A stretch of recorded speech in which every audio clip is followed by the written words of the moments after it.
طلاق صرف 2 بار ہے، یعنی جب 2 دفعہ طلاق دے دی جائے تو پھر عورتوں کو یا تو بطریق شائستہ نکاح میں رہنے دینا ہے یا بھلائی کے ساتھ چھوڑ دینا، اور یہ جائز نہیں کہ جو مہر تم ان کو دے چکے ہو اس میں سے کچھ واپس لے لو۔ ہاں اگر زن و شوہر کو خوف ہو کہ وہ اللہ کی حدوں کو قائم نہیں رکھ سکیں گے تو اگر عورت خاوند کے ہاتھ سے رہائی پانے کے بدلے میں کچھ دے ڈالے تو دونوں پر کچھ گناہ نہیں۔ یہ اللہ کی مقرر کی ہوئی حدیں ہیں، ان سے باہر نہ نکلنا،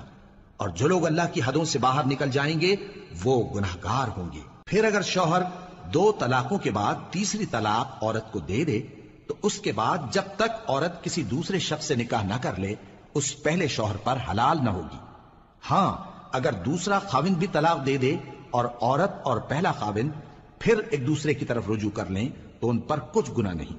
بشرطے کہ دونوں یقین کریں کہ اللہ کی حدوں کو قائم رکھ سکیں گے، اور یہ اللہ کی حدیں ہیں، ان کو وہ ان لوگوں کے لیے بیان فرماتا ہے جو علم رکھتے ہیں۔ اور جب تم عورتوں کو 2 دفعہ طلاق دے چکو اور ان کی عدت پوری ہو جائے تو انہیں یا تو حسن سلوک سے نکاح میں رہنے دو یا بطریق شائستہ رخصت کر دو،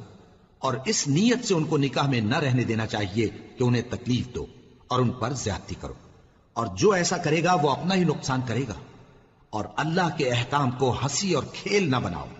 اور اللہ نے تم کو جو نعمتیں بخشی ہیں اور تم پر جو کتاب اور دانائی کی باتیں نازل کی ہیں جن سے وہ تمہیں نصیحت فرماتا ہے ان کو یاد کرو، اور اللہ سے ڈرتے رہو، اور جان رکھو کہ اللہ ہر چیز سے واقف ہے۔ اور جب تم عورتوں کو طلاق دے چکو اور ان کی عدت پوری ہو جائے تو ان کو اپنے شوہروں کے ساتھ جب وہ آپس میں جائز طور پر راضی ہو جائیں نکاح کرنے سے مت روکو۔